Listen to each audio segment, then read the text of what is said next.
নমস্কার বন্ধুরা, আমি সোমা। গোপালের হেসেল চ্যানেলে আপনাদের সবাইকে স্বাগত। অনেককেই বলতে শুনি নিরামিষ রান্নার দিনে কি রান্না করব এটা চিন্তা করেই নাকি তাদের ঘুম উড়ে যায়। তাদের উদ্দেশ্যে বলি, একটুও চিন্তা না করে গোপালের হেসেল চ্যানেলটাকে কিন্তু ভরসা করতে পারেন। কেননা এই চ্যানেলে প্রত্যেক দিন আমি দুর্দান্ত স্বাদের সব নিরামিষ রেসিপি শেয়ার করি, যার আজকেও কিন্তু অন্যথা হয়নি। আজকেও নিয়ে এসেছি চটজলদি দারুণ টেস্টি একটি রেসিপি। তাই চলুন সময় নষ্ট না করে রান্নাটা করে ফেলি। আজকে এঁচড় দিয়ে দুর্দান্ত স্বাদের একটা নিরামিষ রান্না করব, আর তার জন্য প্রেসার কুকারে অল্প জল দিয়ে গরম করে নিয়েছি।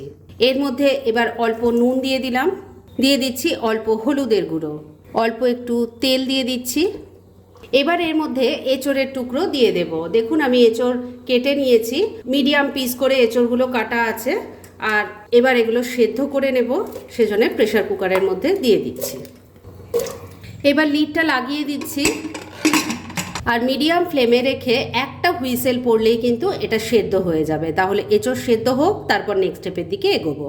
প্রেসার কুকারে একটা হুইসেল পড়ার পর আমি ওটাকে এক সাইডে রেখে দিয়েছি, যতক্ষণ না প্রেসারটা পুরো বেরিয়ে যাচ্ছে। লিডটা তো খোলা যাচ্ছে না। আর এই সময়ের মধ্যে আমি এই রান্নার মশলাটা বানিয়ে নিচ্ছি। সেজন্য কড়াইয়ে সর্ষের তেল দিয়ে গরম করে নিয়েছি। বন্ধুরা, এঁচড়ের রান্না কিন্তু সর্ষের তেলেই বেশি টেস্টি হয়। এই তেলের মধ্যে প্রথমে দিয়ে দিচ্ছি ছোট চামচের 1 চামচ গোটা জিরে, ছোট চামচের 1 চামচ গোটা ধনে দিয়ে দিলাম। এর সাথেই যাচ্ছে একটা তেজপাতা, একটা শুকনো লঙ্কা, দিয়ে দিলাম গোটা গরম মশলা, যার মধ্যে আছে 3-4টে এলাচ, 3-4টে লবঙ্গ আর একটা দারচিনি। ফোড়নটা একটু ভাজা ভাজা করে নিচ্ছি। মিনিট খানেক সময় নিয়ে গোটা মশলাগুলোকে একটু ভাজা ভাজা করে নিয়েছি। এবার এর মধ্যে 1 ইঞ্চি একটা আদাকে ছোট টুকরো করে কেটে নিয়েছিলাম, সেটা দিয়ে দিলাম। একটা বড় সাইজের টমেটোকে টুকরো করে কেটে নিয়েছি, সেটাও দিয়ে দিলাম। এর সাথেই 4-5টা কাঁচা লঙ্কাও দিয়ে দিলাম। সব কিছু ভালো করে মিশিয়ে নিয়ে এবার একটু ভাজা ভাজা করে নেব। তবে বন্ধুরা, টমেটোটা যাতে তাড়াতাড়ি সফট হয়ে যায়, সেজন্যে সামান্য একটু নুন দিয়ে দিলাম। এবার সব কিছু ভালো করে মিশিয়ে ভালো করে মশলাটা ভেজে নিচ্ছি। 2-3 মিনিট সময় নিয়ে মিডিয়াম ফ্লেমে মশলাটাকে ভাজা ভাজা করে নিয়েছি। টমেটোগুলো এখন অনেকটাই সফট হয়ে গেছে। মশলাটা কিন্তু তার মানে রেডি হয়ে গেছে। এবার গ্যাসটা বন্ধ করে দিলাম আর এই মশলাটাকে নামিয়ে রাখছি। ঠান্ডা হলে অল্প জল দিয়ে বেটে নেব। রান্নার জন্য মশলাটা তো তৈরি হয়ে গেছে, ওটা ঠান্ডা হলে বেটে নেব। আর এবার মূল রান্না শুরু করছি। তার জন্য কড়ায় আবারও সর্ষের তেল দিয়ে গরম করে নিয়েছি। এর মধ্যে প্রথমেই অল্প নুন দিয়ে দিলাম অল্প হলুদের গুঁড়ো। এবার একটু আলুর টুকরো ভেজে নেব, তাই দিয়ে দিচ্ছি। আমি এখানে একটাই বড় সাইজের আলু নিয়েছি।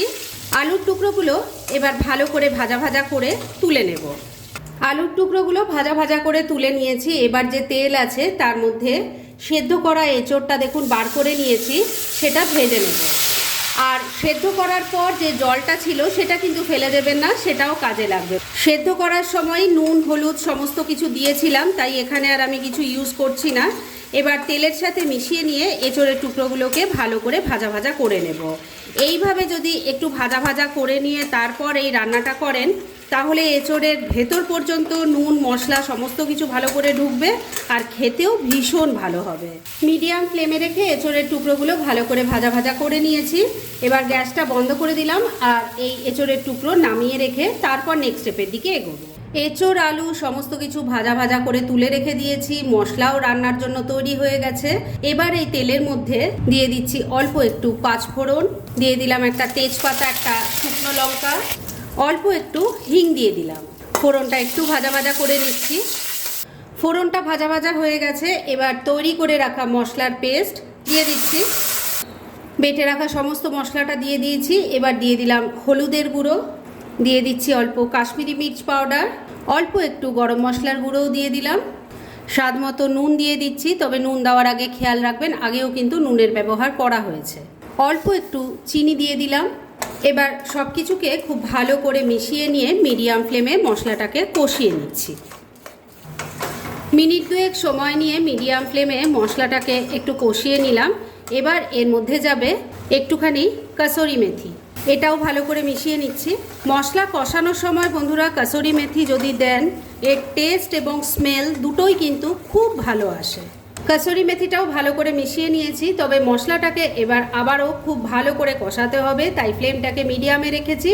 আর মশলা কষানোর জন্য একটু ঢাকা চাপা দিয়ে দিলাম, আর এইভাবে মশলাটা খুব ভালো করে কষিয়ে নিচ্ছি। মিনিট 2 সময় নিয়ে ঢাকা দিয়ে মশলাটা খুব ভালো করে কষিয়ে নিয়েছি। এবার ঢাকা তুলে নিলাম, একটু নাড়াচাড়া করে নিয়ে এর মধ্যে এবার দিয়ে দেব ভেজে রাখা আলু আর এঁচোড়। মশলার সাথে খুব ভালো করে মিশিয়ে কষিয়ে নিতে হবে। এইভাবে যত কষিয়ে কষিয়ে রান্না করবেন বন্ধুরা, খেতে কিন্তু দুর্দান্ত হবে। মশলার সাথে ভেজে রাখা আলু এঁচোড়টাকে ভালো করে মিশিয়ে নিয়েছি। এবার এঁচোড় সেদ্ধ করার অল্প একটু জল দিয়ে দিলাম, মিশিয়ে নিচ্ছি। বন্ধুরা, আপনারা আমার রেসিপি দেখার সাথে সাথে আমার ফেসবুক পেজ গোপালের হেসেল, তাতেও ভিজিট করতে পারেন। ডেসক্রিপশন বক্সে লিংক দেওয়া আছে।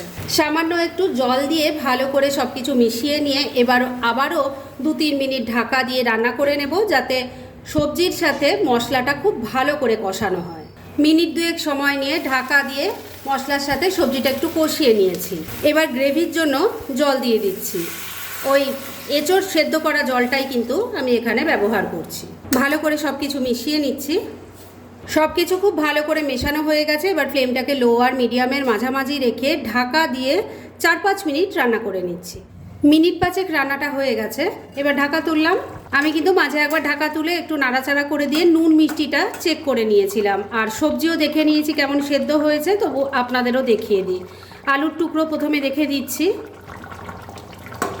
দেখুন, আলু সুন্দর সেদ্ধ হয়ে গেছে, আর এঁচোড় তো সেদ্ধ করেই নিয়েছিলাম। সমস্ত সবজি খুব ভালো মতো সেদ্ধ হয়ে গেছে, তার মানে রান্না কিন্তু মোটামুটি রেডি।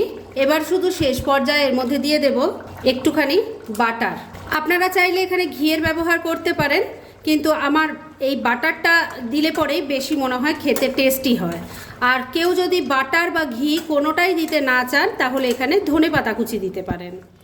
বাটারটা ভালো করে মিশিয়ে নিয়ে মিনিট খানেক সময় নিয়ে আবারও রান্নাটা করে নিয়েছি। এবার রান্না একদম রেডি। এইটুকু গ্রেভি থাকতে থাকতে আমি নামাবো, কেননা এটা ঠান্ডা হলে আরও ঘন হয়ে যাবে। তাই গ্যাসটা এখানেই বন্ধ করে দিলাম। এবার মিনিট 2 জন্য স্ট্যান্ডিং টাইমে একটু ঢাকা রেখে দিচ্ছি, আর তারপর সার্ভ করে আপনাদের দেখাচ্ছি। ফ্রেন্ডস, এঁচোড় দিয়ে আমার আজকের এই দুর্দান্ত স্বাদের নিরামিষ রেসিপি একদম রেডি হয়ে গেছে এবং আমি সার্ভ করে দিয়েছি। এটা খেতে কিন্তু অসাধারণ হয়। আপনারা নিশ্চয়ই সবাই বিভিন্ন রকমের এঁচোড়ের রেসিপি ট্রাই করেছেন, কিন্তু এভাবে যদি ট্রাই না করে থাকেন, সবার কাছে রিকোয়েস্ট রাখলাম একবার হলেও এই রেসিপিটা ট্রাই করুন। আশা করছি আপনাদের সববার খুব ভালো লাগবে। আর এরকম ধরনের অনেক ভালো ভালো নিরামিষ রান্নার রেসিপি আপনারা গোপালের হেসেল সার্চ করলেই পেয়ে যাবেন, যার মধ্যে থেকে কিছু কিছু আমি সাজেস্টেড বক্সেও দিয়ে দেব, সেখান থেকেও আপনারা দেখে নিতে পারেন। তাই গোপালের হেসেল অবশ্যই ভিজিট করুন।